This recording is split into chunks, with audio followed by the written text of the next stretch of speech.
KBS 대전 생생뉴스.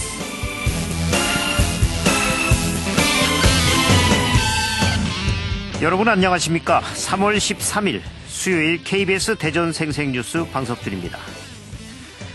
올해 타계한 지 20년이 되는 고 재정구 국회의원은 생전에 작업실의 한가운데에 가짐없는 큰 자유라는 글귀를 걸어놓았다고 합니다. 1972년 봄 재정구 의원은 산자가 올 수 있는 가장 막다른 골목인 청계천 판자촌에서 배달학당의 야학 선생이 됐습니다. 판자촌 생활에 큰 충격을 받은 그는 판자촌을 나 몰라라 하며 진리, 정의, 민주주의를 외춘다는 것은 공허한 외침에 불과하다. 판자촌 사람들이 자기 목소리를 낼 수 있을 때 진정한 민주주의가 오는 것이다. 나는 그들과 끝까지 함께하겠다는 생각으로 빈민운동에 투신하기로 결심했습니다. 그 후 재정구 의원은 한평생 빈민촌에서 가난한 이들과 함께 살았고 국회의원이 돼서도 가난한 이들을 위해 활동했습니다. 고 김수환 추기경은 그를 메마른 땅의 한 줌의 소금과 같은 인생이라고 칭송했고 절친한 친구였던 김지하 시인은 그는 참된 구도자였다. 동시에 그는 참된 혁명가였다고 추모했습니다. 재정구 의원이 우리 곁을 떠난 지 벌써 20년이 지났습니다. 그는 21세기를 보지 못하고 떠났지만 가짐없는 큰 자유라는 말은 요즘 세태에 견주어 더욱 선명하게 다가옵니다. KBS 대전 생생뉴스 먼저 이 시각 헤드라인 뉴스입니다. 농협과 수협, 산림조합의 대표자를 선출하는 제2회 전국 동시조합장 선거가 오늘 오전 7시부터 대전, 세종, 충남 213개 투표소에서 시작돼 오후 5시까지 치러집니다. 충남선거관리위원회는 조합원에게 금품을 제공한 혐의로 후보자, 배우자와 마을 이장 등 3명을 검찰에 고발했습니다. 요즘은 휴대전화가 하루 종일 손에서 떨어질 일이 없을 정도로 필수품이 됐습니다. 휴대전화가 식중독의 매개체로 작용할 수 있다는 연구 결과가 나왔습니다. 청소년들이 쓰는 휴대전화를 무작위로 조사했더니 10대 가운데 3대에서 식중독균이 검출됐습니다. 쌀 원산지를 속여 10억 원어치가 넘는 막걸리를 전국에 유통시킨 업체가 적발됐습니다. 가공한 쌀은 수입산과 구별이 어려운 점을 노렸는데 이 업체는 원산지 위반으로 3번이나 처벌받은 전력이 있었습니다. 나라사랑 국민운동본부와 서고 이동영 선생 선양회가 천안 출신의 독립운동가 이동영 선생의 서훈을 현재 2등급에서 1등급인 대한민국장으로 격상시켜달라며 청와대 국민청원과 100만 명 서명운동을 시작했습니다. 대한화력발전소에서 숨진 고 김용균 씨의 장례가 한 달 지난 가운데 김용균 사망사고 시민대책위원회가 발전소의 안전과 정규직 전환이 제자리 걸음을 하고 있다고 주장했습니다. 충청남도와 지역 정치권이 고속철도 평택 오송 복복선 건설사업과 관련해 천안 아산 정차역 설치를 정부에 건의했습니다. 자유한국당 충청시도당 위원장들은 환경부의 금강보 해체 방침을 저지할 것이라고 말했습니다. 충남 126개 사회단체 대표자로 구성된 충남 사회단체 대표자회가 충남 혁신도시 지정과 KBS 충남방송국 개국 등을 요구했습니다. 한화 이글스가 대전구장에서 열린 두산 베어스와의 첫 시범 경기에서 3대2의 짜릿한 역전승을 거뒀습니다. 이 시각 헤드라인 뉴스였습니다.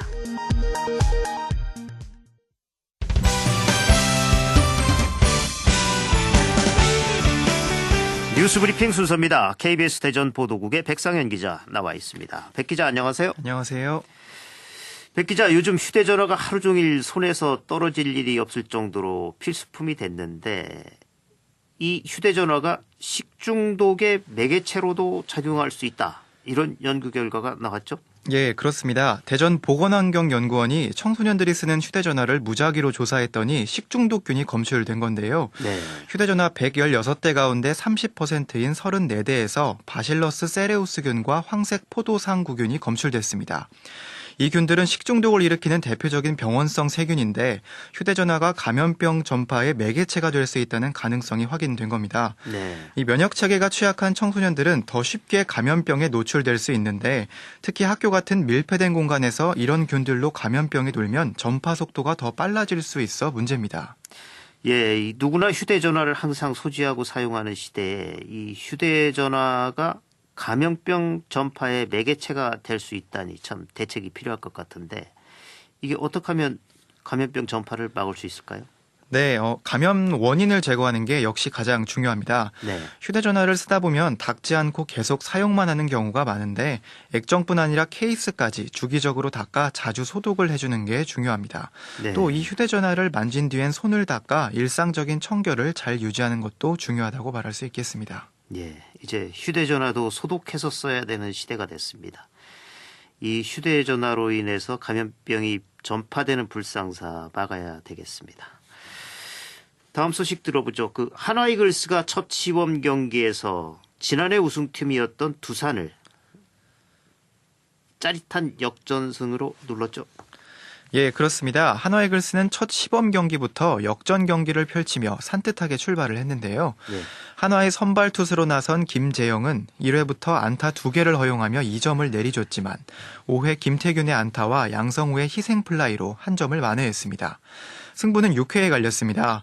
2016년 입단한 장진혁 선수가 좌측 외야 깊숙한 곳에 떨어지는 2타점짜리 적시 2루타를 날리며 3대2 역전승을 이끌었습니다. 네. 안타가 11개나 되고 1회와 8회를 제외한 매회 볼넷까지 얻어냈지만 3점밖에 점수를 내지 못한 건 아쉬움으로 꼽힙니다. 하지만 첫 시범 경기부터 지난 시즌 우승팀을 꺾은 한화의 올 시즌 전망이 밝아 보입니다. 예.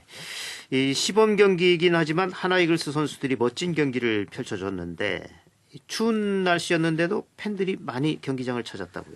그렇습니다. 추운 날씨뿐 아니라 평일이기까지 했지만 1,500명 넘는 팬들이 경기장을 찾아 뜨거운 응원 열기를 보여줬는데요. 네. 한화이글스는 시즌이 시작되면 팬사인회와 사인볼 배포 등 팬들을 위한 다양한 이벤트를 진행할 계획입니다.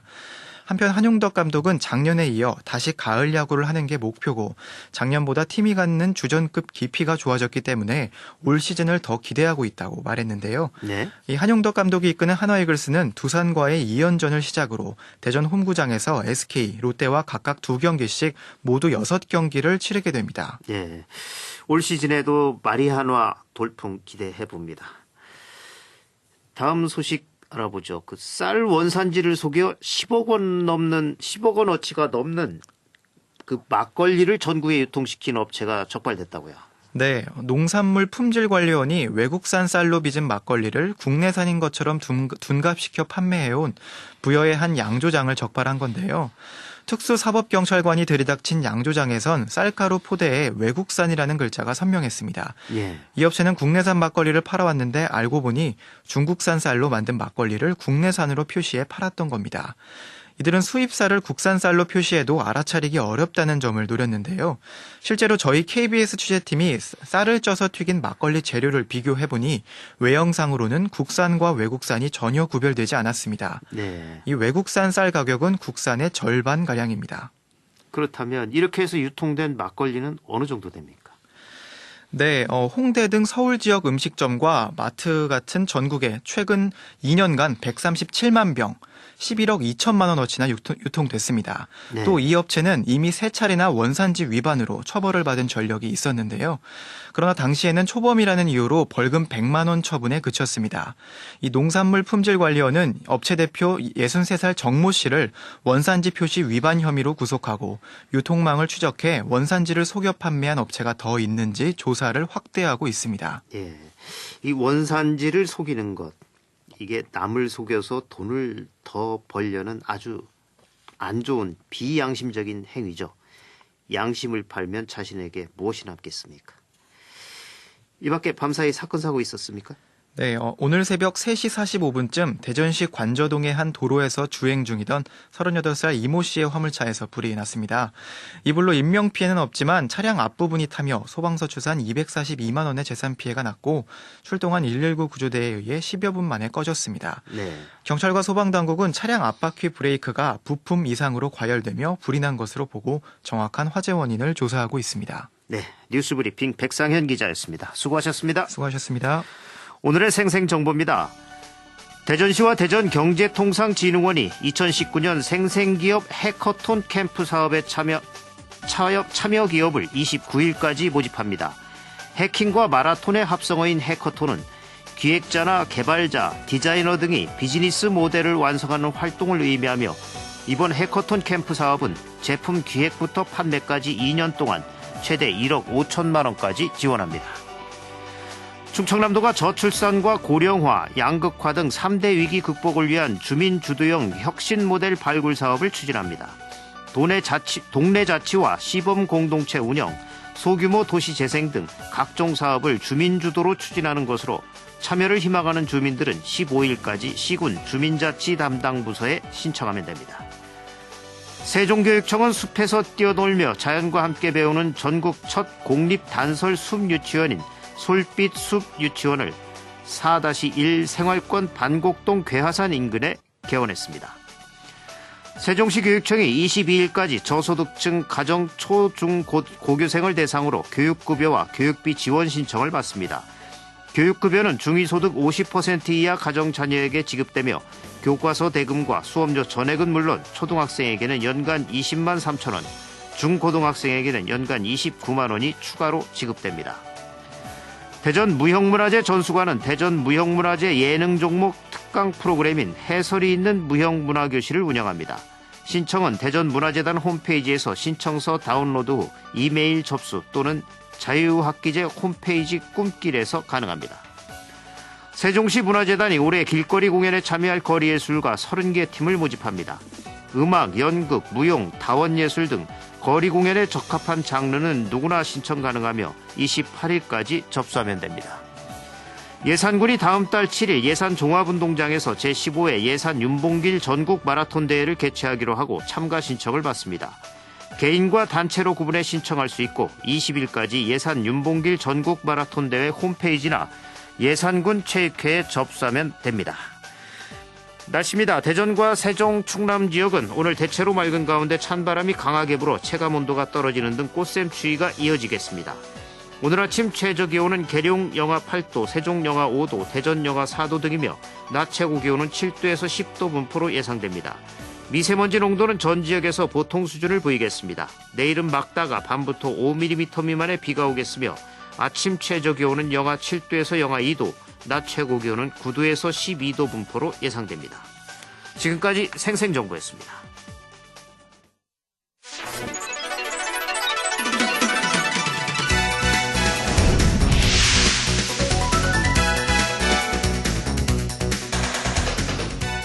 생생한 뉴스, 깊이 있는 이슈 분석. 여러분은 지금 방석준 앵커와 함께하는 KBS 대전 생생뉴스를 듣고 계십니다.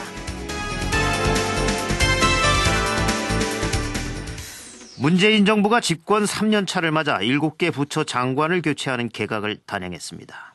하지만 이번 개각에 충청 출신은 단 한 명도 포함되지 않으면서 지역 야권을 중심으로 충청 홀대론이 제기되고 있습니다. 오늘 생생 인터뷰에서는 청와대 개각에 따른 충청 홀대론 제기와 관련해 배재대 행정학과 최호택 교수와 말씀 나눠보겠습니다. 최호택 교수님 안녕하십니까? 네, 안녕하세요. 오랜만입니다. 예, 오랜만입니다. 예. 지난 8일이었죠. 그 청와대가 집권 3년차 개각을 단행을 했는데 7개 부처 장관 내정자와 차관급 2명 등 총 9명의 인사를 발표를 했지만 이 안에 충청권 인사는 포함되지 않았었어요. 먼저 이번 청와대 개각 내용부터 설명을 해 주시죠. 네, 말씀하신 대로 이번 3월 8일 날 네. 개각이 단행됐는데요. 지금 행정안전부 장관에는 민주당 국회의원인 진영 씨가 선임이 되었고요. 예. 그다음에 중소벤처기업부 장관에는 우리가 잘 알고 있는 박영선 의원이 됐습니다. 네. 그리고 이제 문화체육관광부 장관에는 현재 중앙대 교수를 하고 있는 박양우 씨가 됐고요. 예. 통일부 장관에는 통일연구원장인 김현철 씨가 됐습니다. 예. 그리고 국토교통부 장관에는 전북 정무부지사를 하고 있는 최정우 씨가 됐고요. 예. 또 과학기술정보통신부 장관에는 카이스트 교수인 조동호 씨가 선임이 되었습니다. 네. 그리고 이제 해양수산부 장관에는 세계 해사대학 교수인 문성혁 씨가 됐는데요. 예. 이번 그 개각의 특징을 보게 되면 이 국회의원이 두 분이 선임이 됐는데 네. 이분들 같은 경우는 이제 내년 4월 3일 날 치러지는 총선에는 이제 불출마할 수밖에 없는 이제 그런 상황이고 그것을 전제로 해서 선임이 됐다 이렇게 보시면 될 것 같고요. 예. 그 다음에 이제 이번에는 뭐 교수 5분이 선임이 되었는데 항상 이렇게 총선을 앞두고 난 개각에 보면은 대부분 이제 전문가들이 많이 포진되는 이제 그런 네. 양상을 볼 수 있습니다. 왜냐하면 국회의원들은 이제 다음 총선에 출마를 해야 되기 때문에 가급적 그 당에서는 이제 그 소위 얘기하는 적게 차출하는 것이 이제 관례거든요. 그래서 예. 이번에도 그런 현상이 나타났고 그 다음에 뭐 연구원장 1명, 정무부주 3명 이렇게 나타났고 그 동안에 또 우리가 이제 우상호 의원이 계속 이제 문체부 장관에 거론이 되었는데 그렇죠. 아마도 이제 그 이해찬 대표의 만류에 의해서 예. 특히 이제 이분 같은 경우는 원내대표도 지냈던 분이기 때문에 아마 내년 총선 역할을 좀 기대했던 것 같습니다. 네. 예, 청와대는 이번 개각과 관련해서 그 지연 중심 문화를 탈피해야 한다는데 사회적 공감대가 있다. 그래서 출신지를 밝히지 않고 출신 고교만 밝혔다. 이렇게 얘기를 했습니다. 이번 청와대 개각에 충청 출신 인사가 포함되지 않으면서 지역에서는 또 아쉬운 목소리를 내고 있는 게 사실인데 이번 개각 교수님 어떻게 보시나요? 네, 말씀하신 대로 지역별로 보면 장관 7명 중에서 호남 인사가 4명, 예. 영남이 2명, 강원이 1명입니다. 예. 이 뭐 출신지를 밝히지 않는다고 모르는 것 아니지 않습니까, 우리가? 그렇죠. 네, 뭐 네. 고등학교 밝힌다는 것은 어떻게 보면 이제 손바닥으로 하늘 뭐 가리는 그런 격이다 이렇게 말씀을 드릴 수 있는데요. 중요한 것은 인사가 만사라고 얘기하잖아요. 예. 그래서 이제 현 정권에서는 이제 국가의 균형 발전이 아주 중요하다고 말씀을 하시면서 그 인사의 이 편중적 인사를 하는 것은 제가 볼 때는 사리에 좀 맞지 않는다. 예. 그리고 또 중요한 것은 지금 영충호 시대에 있잖아요. 영남이 인구가 제일 많고 그다음에 예. 충청이 많고 호남이 많은데 네. 충청 인사가 빠졌다는 것은 좀 이해하기가 좀 상당히 어려운 부분에 있고 물론 이제 우리 지역에는 여당 대표가 있고 또 야당의 정책위의장, 청와대 비서실장 등이 있기는 하지만 예. 이번 인사 우리 지역에서 보면 좀 서운한 인사다 이렇게 표현을 하고 싶습니다. 예. 이번 개각과 관련해서 그 민주당은 기계적으로 해석할 일이 아니라면서 그 책임론을 경계하고 있는 반면에 야당은 노골적인 충청 패싱이다 이렇게 강하게 비판을 하고 나섰는데요. 이 여야 온도차가 좀 극명하죠. 네, 뭐 항상 인사가 있는 다음에는 뭐 그런 현상들이 나타납니다. 네. 뭐 여당은 또 인사를 이제 감싸야 되는 거고 야당은 또 흠집을 내고 이런 건데요.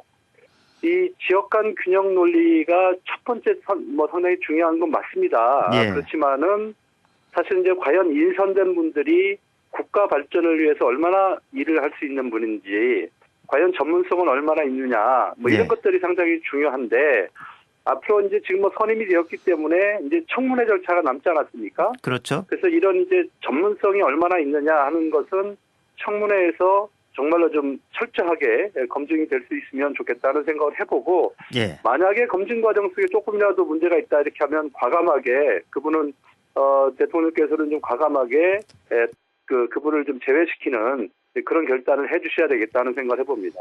예. 이번 청문회를 좀 지켜보고서 또 다른 결정을 해야 할 필요가 있다면 해야 된다 이런 말씀이십니다. 그렇습니다. 예.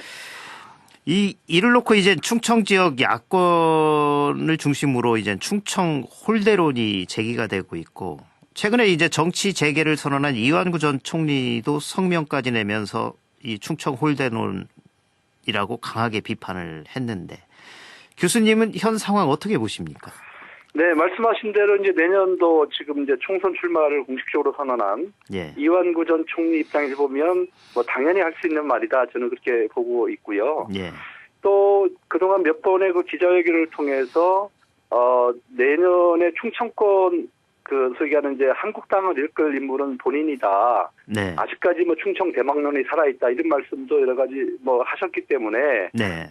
제 생각에는 뭐 이완구 전 총리 또 우리가 이제 소위 얘기하는 정치적 감각이 뛰어난 분으로 우리가 알고 있는데 네. 그래서 아직 제가 이제 이런 발언이나 이런 걸 보면서 정치적 감각 살아계시고 내년 총선까지는 아마 지역의 이슈들에 대해서 이런 강한 목소리들을 계속 내지 않을까 하는 네. 생각을 좀 해봅니다. 예. 예, 선거가 가까워지니까 이제 정치권이 좀 소리들을 많이 내는 것 같습니다. 올 들어서. 그렇습니다. 예. 이제 앞으로 뭐 지금 이제 거의 이제 1년 가까이 남았는데요. 예. 지금부터는 뭐 소위 얘기하는 이제 내년 그 총선에 준비하시는 분들의 목소리가 아마 상당히 시끄럽게 나올 겁니다. 예. 이 지역의 여론은 어디를 따라갈지 참 관심이 집중이 되고 있네요. 예, 이 일부에서는 이번 일을 두고 또 이 장차관에 오를 만한 충청권 출신의 1급 고위 공무원이 절대적으로 부족하다. 이런 얘기도 하고 있는데 이 충청 인재풀을 축적하는 것이 이 정치권의 과제라는 건데요. 이 부분은 어떻게 보십니까? 네, 이거 아마 이 박병석 그 서구 출신의 의원이 말씀하신 것 같아요. 예. 그 인재풀을 강화하기 위해서는 저는 크게 한 4가지 정도가 충족이 돼야 된다 이렇게 봅니다. 네. 그 첫 번째는 정권이 창출이 돼야 돼요.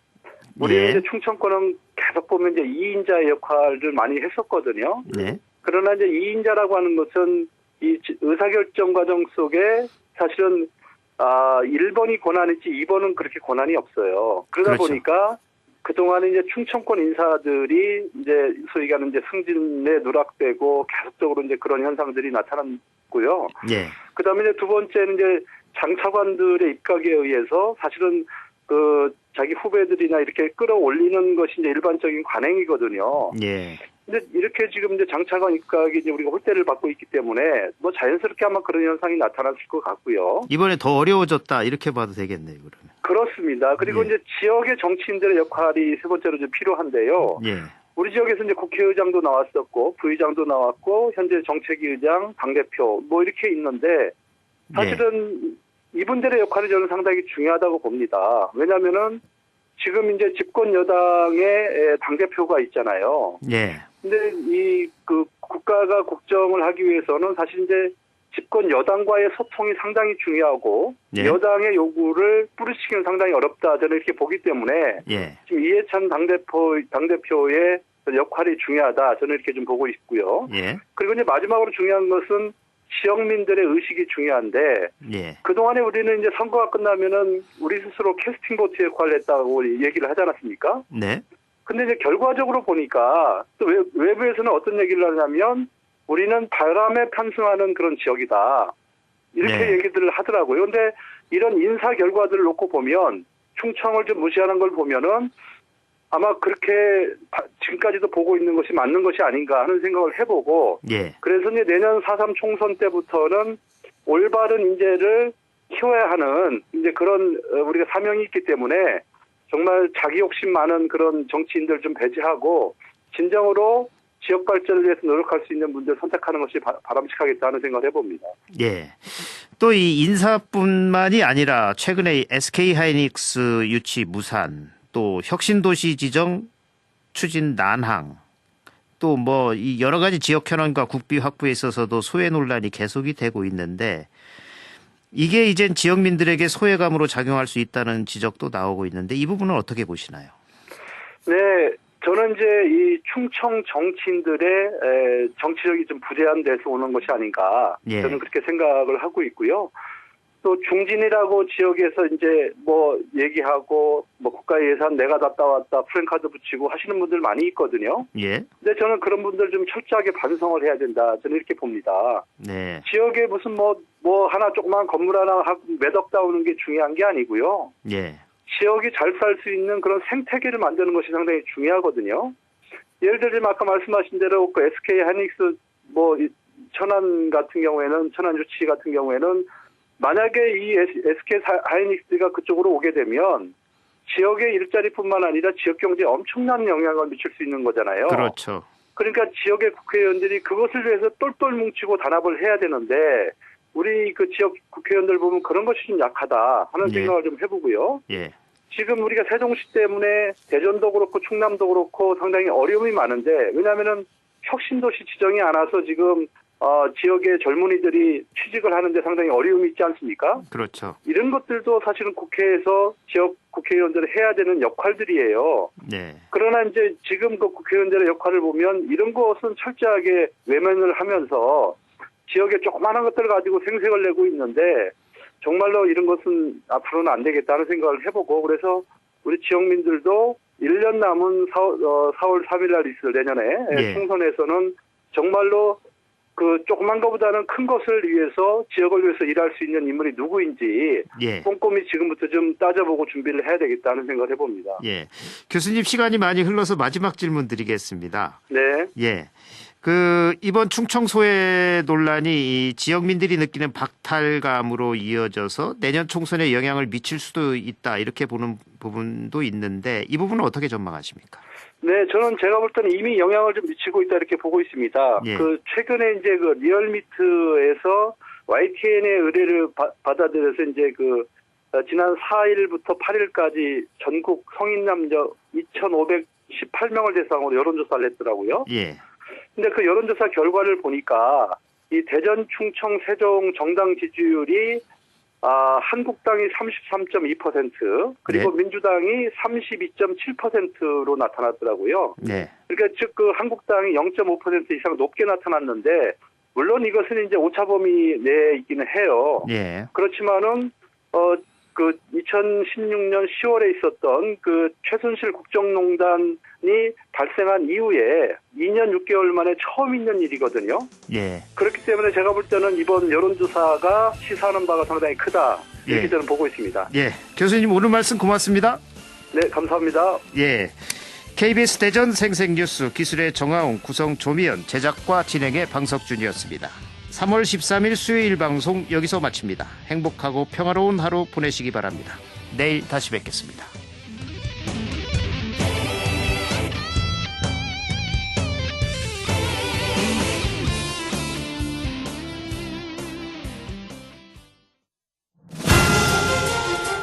세계보건